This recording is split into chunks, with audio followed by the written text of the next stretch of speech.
유대 광야에 있을 때에 이렇게 되어 있는데, 특별히 다윗이 그 아들 압살롬의 반란에 의해서 쫓기던 그 시간에 드렸던 하나님 앞에 드렸던 기도입니다. 다윗이 사실 갑작스러운 것도 아니죠. 그 반란은 오래전부터 사실 준비되어 있었던 거죠. 우리 삶 속에 임하는 그 어떤 일들도 보면은 사실 우리가 볼 때 갑자기 임하는 것 같지만은 하나님의 어떤 시간들 가운데서 어떤 과정들이 있었던 것을 보게 됩니다.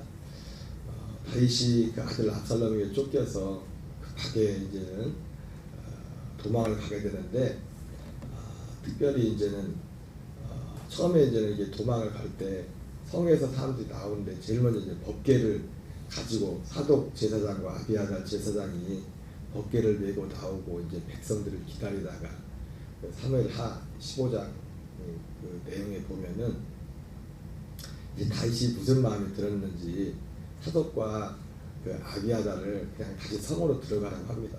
법궤를 특별히 이제 다윗이 있을 때는 다윗이 왕이 되기 전에는 이제 그 법궤가 온전한 성막이 되어 있지 않았죠. 성전도 지어 있지 않았고, 실로에서 이제 사사 시대에서 이제는 왕정으로 넘어가는 그 시점에 이제는 블레셋과의 전쟁에서 법궤를 뺏겨서 이제 법궤하고 이제 성막하고 이렇게 분리되어 있다가 이제 어떻게 다윗이 이제는 왕이 되면서 법궤만 가지고 이제는 예루살렘 성에 이제 다윗성에 안치를 했었죠. 그래서 그것을 보통 우리가 말하는 다윗의 장막이라고 하는데, 그 다윗의 장막에는 그래서 법궤만 딱 있었고, 그 법궤를 다윗이 거기서 하나님 앞에 나가 기도하고 예배하고 했었습니다. 어쨌든 오늘 다윗이 그 아들 압살롬에게 쫓겨서 오면서 사독과 아비아달에게 다시 이제는 법궤를 예루살렘 성으로 가지고 들어가라고 합니다. 그러면서 이제는 그 다윗의 마음속에는 어떻게 보면 베스의 진을 친 같은 어떤 간절함이 있었습니다. 다윗에게 있어서 오늘 시편에 나오지만은 다윗에게 있어서 오늘 이 갈망은 다시, 그래서 이제 나오면서 그 사무엘하 15장에서 다윗이 하나님이 다시 이곳에 돌아오게 하면, 지금 다윗의 마음의 중심에는 항상 법궤가 자리 잡고 있었거든요. 그 법궤를 거기다 그냥 놓고 온단 말이에요. 다시 갖고 가려고 그냥 놓고 합니다. 그 법궤에 가서 하나님 앞에 다시 기도하려면 길은 오직 하나지 않습니까?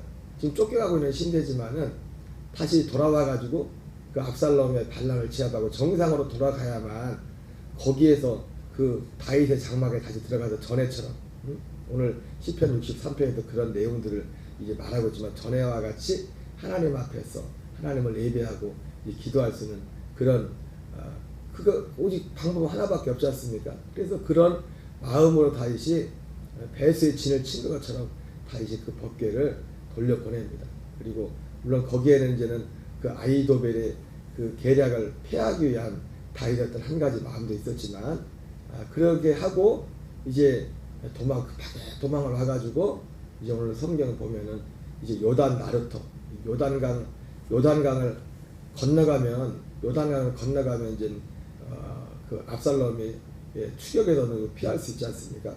다 사람들 먼저 건너 보내고 다윗만 지금 그 요단 나루터도 어디냐면, 지금 진작에 보면 유대 광야라고 했는데, 유대 광야가 보통 이제 우리가 아는 여리고성 있는 그 근처, 그 여리고에서 바로 넘어가면 이제 요단강이고 또 바로 넘어가지 않습니까? 그리고 예수님이 시험을 왔던 그 보통 시험산이라고 하는, 바로 시험산 바로 이어서 뒤쪽으로 거기가 보통 유대 광야거든요. 거기는 지금도 낮지만 밤에는 굉장히 유명하답니다. 거기에 그 일이 때라든지 실제로 있어서 제가 아는 어떤 그 목사님도 성지 이제 전문가한테 처음에 뭣도 모르고 가서 하다가 텐트 치고 밤에 거기서 자다가 죽는 줄 알았대요. 실제로 와서 물지는 않았는데 그런 짐승들이 실제로 있답니다.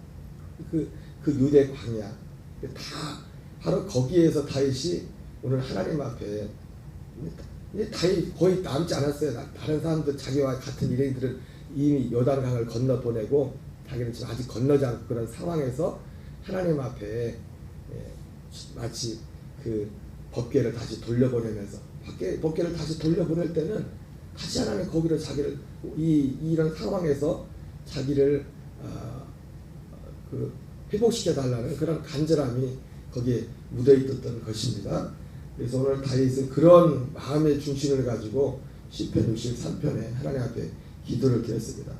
잠깐 읽어보면 하나님이여 주는 나의 하나님이시라 내가 간절히 주를 찾되 물이 없어 마르고 황폐한 땅에서 내 영혼이 주를 갈망하며 내 육체가 주를 앙모하나이다. 그렇죠? 다윗이 있었던 그 유대 광야 자체가 그 환경 자체가 물이 없고 마르고 황폐한 땅 유대 광야를 말하는 겁니다. 내 영혼이 주를 갈망하며 내 육체가 주를 앙모하나이다. 내가 주의 권능과 영광을 보기 위하여 이와 같이 성소에서 주를 바라보았나이다.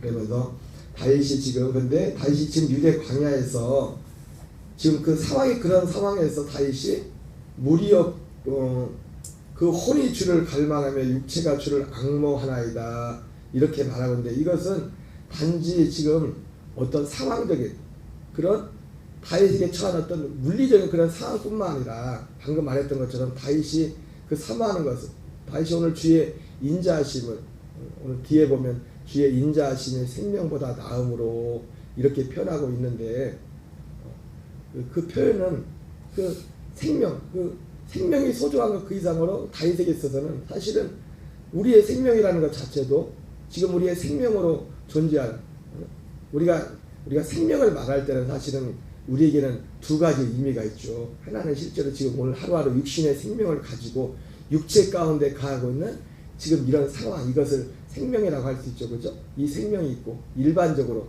신불신을 떠나가지고 우리가 육을 가지고 이 땅에 거하는 이 상태를 지금 숨쉬고 호흡하는 이런 상태를 생명이라고 할 수 있고 그러나 또 우리에게는 이 생명 말고 또 다른 하나의 생명이 있죠. 우리가 믿지 않는 사람들이 알지 못하는 그 생명 그것은 하나님이 그리스도를 통해서 우리에게 주시는 그 생명을 말하는 거죠.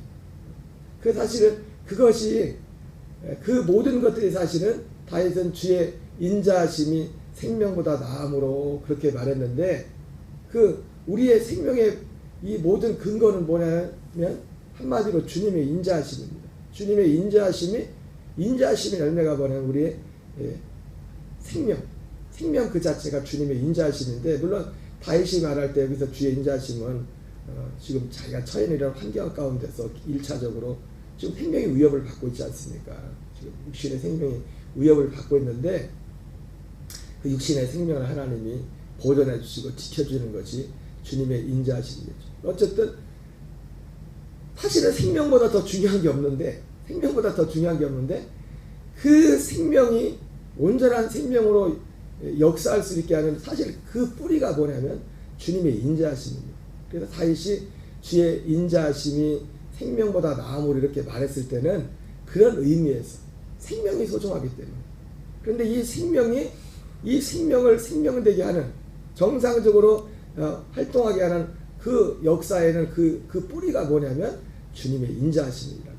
그래서 주님의 인자하심이 그렇게 소중한 것이고 그리고 방금 말씀드렸던 것처럼 주님의 인자하심은 그 생명에 집중되어 있는데 신불신을 떠나서 우리 육신의 생명이 그래서 여러분 실제로 육신의 생명이라는 것이 사람의 생명 그 일반적인 우리가 흔히 말하는 그 생명이라는 것이 이제 곧 내일이면 이 세상을 떠나도 이상하지 않을 것 같은 그런 분들일지라도 연세가 많이 되신 분들일지라도 그 생명이라는 차원에서는 똑같지 않습니까? 똑같은 한 생명이 하나밖에 없잖아요. 육신의 생명이. 그런 면에서 소중하고 그리고 믿지 않는 불신자들이 알지 못하는 주님의 인자하심의 진짜 절정 인자하심 중에 인자하심의 절정은 뭐냐면 하나님의 아들의 생명과 연합하는 겁니다. 그래서 사도 베드로전서 1장과 2장에서 그 얘기를 하죠. 그 얘기. 여러분 그래서 그 베드로전서 2장에서는 너희가 그러므로 너희가 그 1장 23절부터 25절까지는 베드로가 거듭남에 대해서 말해요. 거듭남. 그 거듭난다는 것은 전에 없었던 하나님의 약속된 생명을 받는 것입니다. 하나님의 약속. 오늘 다윗이 사실은 이 성소에서 이제는 지금 다윗이 그때 예루살렘 성에서 다시 같이 사독과 아비아달에게 다시 가지고 가라고 했던 그 법궤는 그 지금 우리가 아무도 어디 있는지도 모르고 없어졌는지도 모릅니다. 아무도 그걸 모릅니다. 왜? 그것이 이제 필요가 없어요. 그 법궤가. 그 법궤가. 예루살렘 성전이 70년, AD 70년 전에 파괴가 되었지만, 그리고 여러분, 제가 항상 입버릇처럼 말했지만은 이스라엘 사람들이 자주 하는 말이 특별히 성막과 관련해가지고 세계의 중심은 이스라엘이고 이스라엘의 중심은 예루살렘이고 예루살렘의 중심은 성막, 성전이고 그리고 성전의 중심은 성소고 성소의 중심은 지성소고 지성소의 중심은 왜 거기 거슬러 올라간 것들은 법궤 결국은 법궤 그 법궤에서 법궤는 두 가지 이름을 부릅니다. 법궤는 속죄소라고도 부르고 그리고 뭐라 합니까? 언약궤라고도 약속이. 그래서 법궤의 그 결국 뭐냐면 죄사함이 그 속죄소에서 죄사함이 이루어집니다. 영원한 죄사함이 우리가 그냥 흔히들 예수님의 십자가에 죽으신가 부활을 믿음으로 내가 구원받았습니다. 예, 그 문장 자체도 전혀 틀린 것이 없습니다. 근데 그 내용에 들어가 보면 실제로 우리가 죄사함이 어디서 이루어지냐면은 성소에서 지성소에서 어제 제가 조금 말했지만은 예수님의 제자들조차도 예수님이 부활 후에야 예수님이 하셨던 말씀을 믿었다고 했잖아요. 부활 전에는 그게 들어오지 않았어요. 근데 예수님이 부활을 보고서 부활은 모든 사람이 믿을 만한 증거는 딱 오직 부활밖에 없습니다. 그래서 우리도 혹시라도 믿지 않은 불신자들과 뭐는 언쟁할 필요 없어. 논쟁에 어떤 것들 벌였을 때 그들에게 내줄 게 뭐냐면 부활을 내야 돼요. 부활을. 초대교회 사도들은 부활을 증거했다고요. 예수님의 십자가가 너무너무 죽음이 중요하지만은 여러분 부활이었으면 십자가도 아무 의미가 없는 거예요. 누가 그리스도인지 알아요? 어제 말씀드렸지만 주님의 부활을 통해서 야 이분이 진짜 약속했던 그리스도구나 그것이 증거가 됐다고요. 왜? 부활한 사람이 아무도 없어요.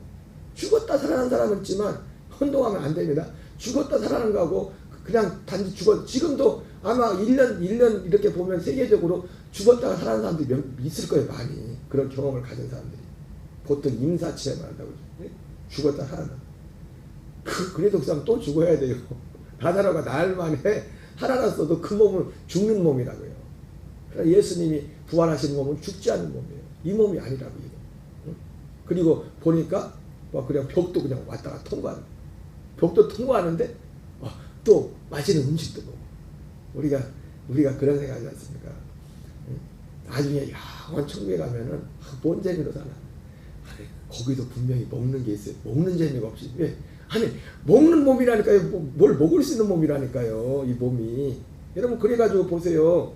그 예수님이 천년천국에 보면은 그 천년천국에 들어간 사람들이 부활자들만 들어가는 게 아니에요.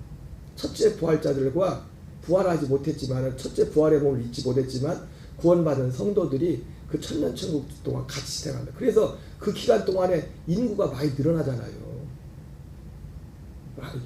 마치 공상 영화 같은 그런 장면인데 캐리력이 그렇게 돼 있단 말이에요. 그 천년왕국 그 시대에도 이 숫자가 늘어난다고. 숫자가 번성하는 일이 있다고요. 근데 번성하는 일이 첫째 부활자들에게는 없죠. 그들은 천사와 같다고 했으니까 예수님 부활의 날에. 근데 천년을 살 수 있어요. 천년 천국이라는 환경 자체가 이 사람들 보세요. 아니 천년 천국이 아니더라도 아담과 이후에 사람들이 천수를 했잖아요. 천수를. 우리가 지금 천수를 못하니까 그게 피부에 와닿지 않는 것 뿐이지. 그 과거에 천수한 건 느낌이 옵니까? 그것도 느낌이 안 오잖아요. 근데 우리 그걸 믿잖아요. 부활의 몸으로 그건 영원히 사는 몸이고. 그리고 예수님 오실 때 이제 천년 천국에 이제 그가 있었던 그들 중에 다 나중에 이제 둘째 부활, 영원 천국에 가는 그 부활. 여러분 첫째 부활이 있다는 것은 둘째 부활이 있다는 얘기예요. 예수님이 첫째 부활을 말한 것. 첫째 부활. 어쨌든 그래서 그 성소에 그 하나하나가 하나님이 우리의 혼들이 그래서 부활 이전에는 그 예수님의 제자들조차도 그 사실을 믿지를 못했습니다. 말도 안 되는 부활. 그래서 어제도 봤지만은 부활하신 주님이 그 부활한 건데 가서도 똑같이 막달라 말이야처럼 누가 훔쳐갔나 봐요. 누가 훔쳐가서 부활했을 것이라고 꿈에도 생각을 못했어요. 예수님이 부활했을 것이라고. 그렇게 들었는데 본 적 있어야지. 들어본 적 있어야지 부활했다는 얘기. 왜요? 예수님이 부활의 첫날매기 때문에. 아무도 그 이전에 부활한 사람이 없어요. 그리고 예수님 재림할 때까지는 아무도 이 진짜 부활의 예수님 같은 부활의 역사는 없어요. 오직 재림할 때 그때 예수 그리스도 같은 부활의 역사가 있는 것입니다. 어쨌든 그 성소라는 것은 그 성소에 들어가서 성소에 거기에 피가 있어. 피. 번제단에서 흘린 그 피가 그 성소에 그 피를 가지고. 그래서 히브리서 9장 10절에 예수 그리스도께서 히브리서 4장에서는 우리에게는 큰 대제사장이 있으니 성신하신 자 곧 하나님의 아들 예수 그리스도라. 우리가 영원한 성장을 받으려면 제물이 있어야 돼. 그리고 이 피를 가지고 죄를 사하는 대제사장이 있어야 돼. 그 대제사장이 누구예요? 우리에게 있다고 하잖아요. 큰 대제사장 예수 그리스도. 그분은 근데 언제 부활하셨어? 부활하신 승천하신 부활도 아닙니다. 부활 후에 승천하셔서 큰 대제사장이 되셨다고 했어요. 그리고 손으로 짓지 않은 그 성소에 염소와 송아지가 피가 아닌 자기의 피를 가지고 그 성소에 들어가서 영원한 성장을 이루었다 했어요. 우리의 영원한 죄사함은 제가 옛날에 그런 표현을 했지 않습니까? 그때도 좀 코로나 때 어려운 게 있었지만 그래도 코로나를 지나면서 좀 좋은 것도 있었죠. 지원금을 좀 가끔 자주 줘가지고 지원금을 코로나도 우리 집사람은 코로나 걸리지도 않았는데 의심돼서 내가 격리가 돼가지고 며칠 격리했는데 용돈을 좀 주더라고요. 했는데 코로나 걸린 것도 아닌데도. 그리고 제가 우스갯기로 코로나 지원금 얘기를 했잖아요. 코로나 지원금을 우리에게 뭐 얼마를 주려면 그걸 어디서 국회에서 정하지 않습니까? 얼마를 주세요. 근데 국회에서 정하지만 국회에서 정하지 않으면 절대로 코로나 이 지원금을 받을 수가 없어요. 이론도. 근데 코로나 지원금을 국회에서 얼마를 주세요 하고 법으로 정했다고 국회에 가서 돈 달라고 하면 줘요, 안 줘요? 돈 받는 데는 따로 있다니까. 읍사무소로 가야 돼요. 홈페이지에 가든지. 이게 좀 이상해. 제가 쉽게 설명하라고 그렇게 얘기했어요.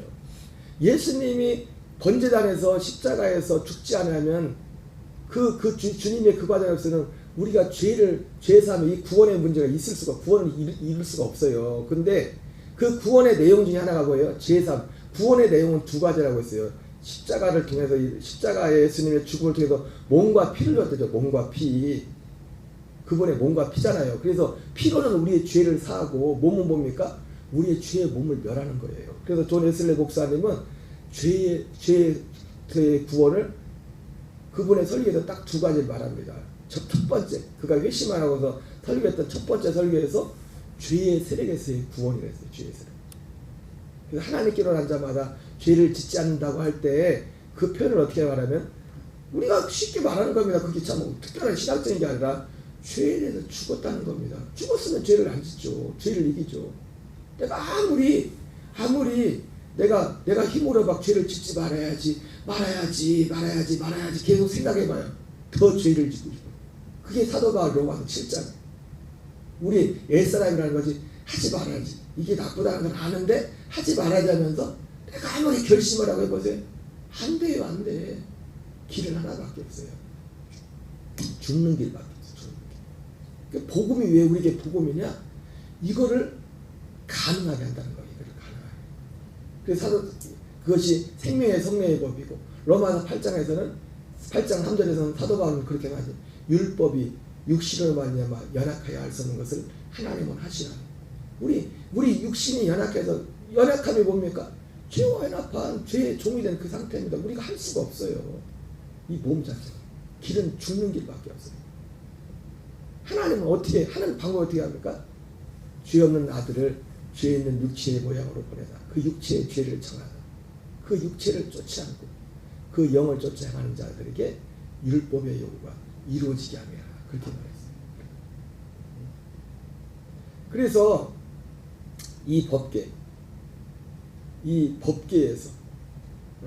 이 번제단에서 국회에서 법을 제정했지만 마치 이것도 뭐 정확한 표현인지 모릅니다. 저는 그렇게 그냥 쉽게 설명하고 그렇게 설명했어요. 코로나 때 이 얘기를 자주 했던 것 같아요.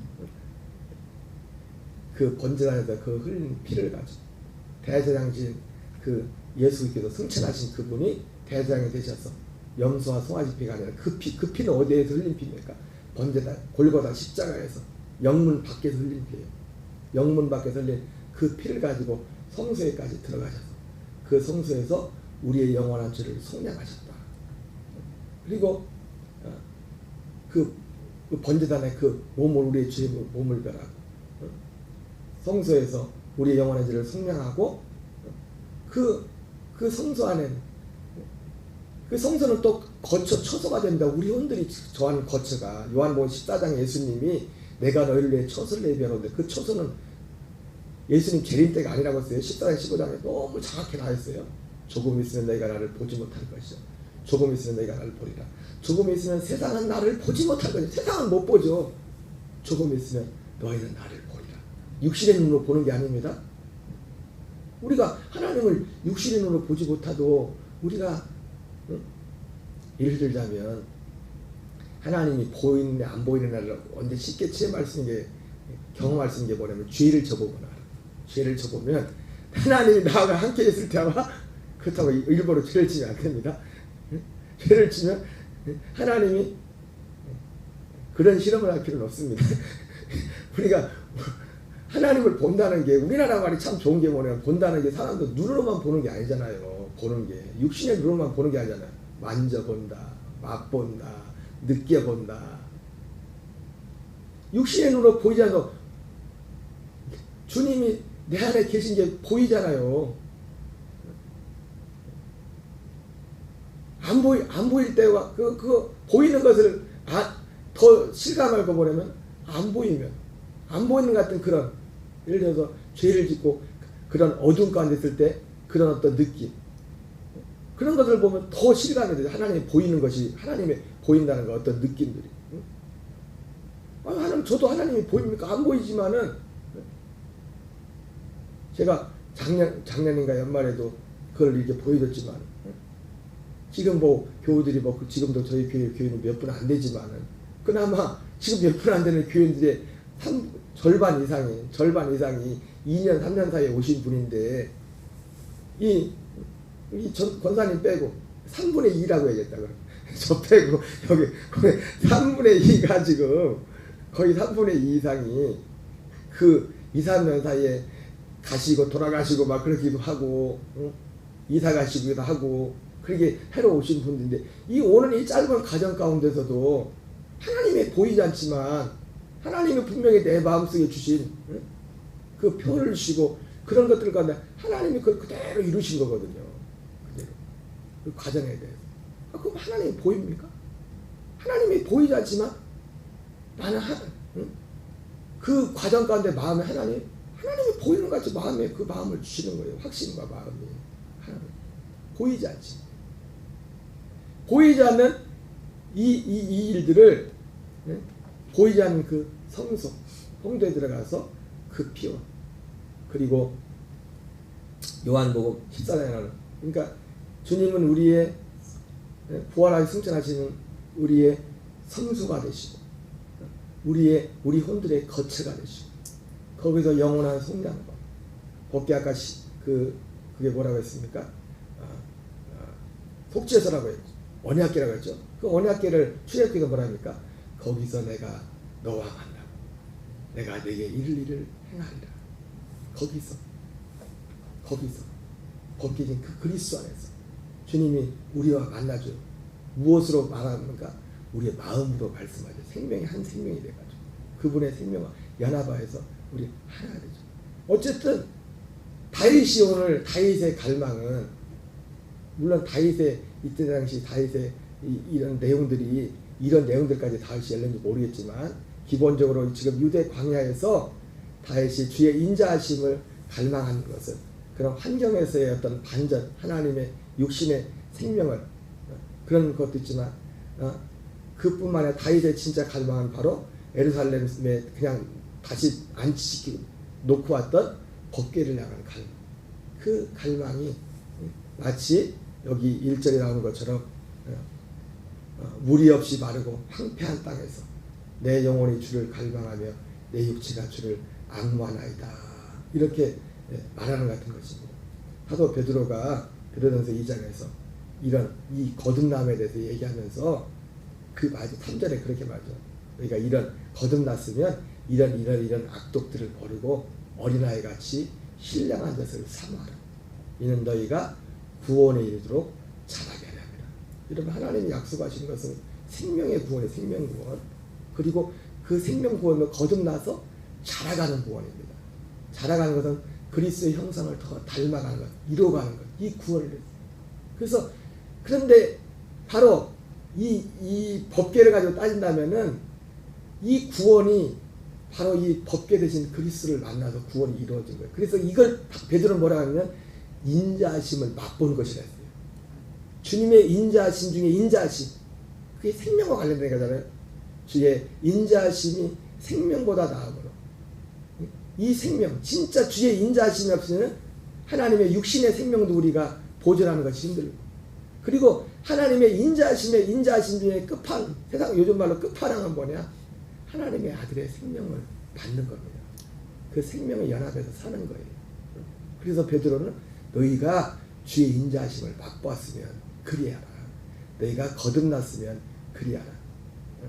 바로 이 법궤가 하나님이 온 인류 우리 한 사람 한 사람을 향한 하나님의 우리를 부르시는 그 부르심의 계획, 로마서 8장 29절 30절에 나와 있는 그 부르심의 그 계획의 결정판, 그 마지막 그 결정판이 뭐냐면 법궤에 있는 법궤 안에.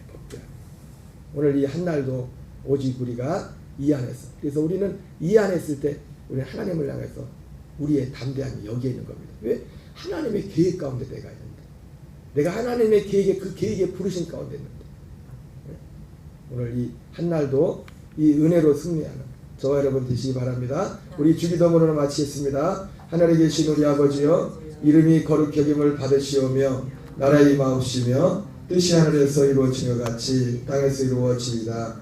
오늘날 우리에게 일용할 양식을 주옵시고 우리가 우리에게 죄 지은 자를 사하여 준 것 같이 우리의 죄를 사하여 주옵시고 우리를 시험에 들게 하지 마옵시며 다만 악에서 구하옵소서. 대개 나라와 권세와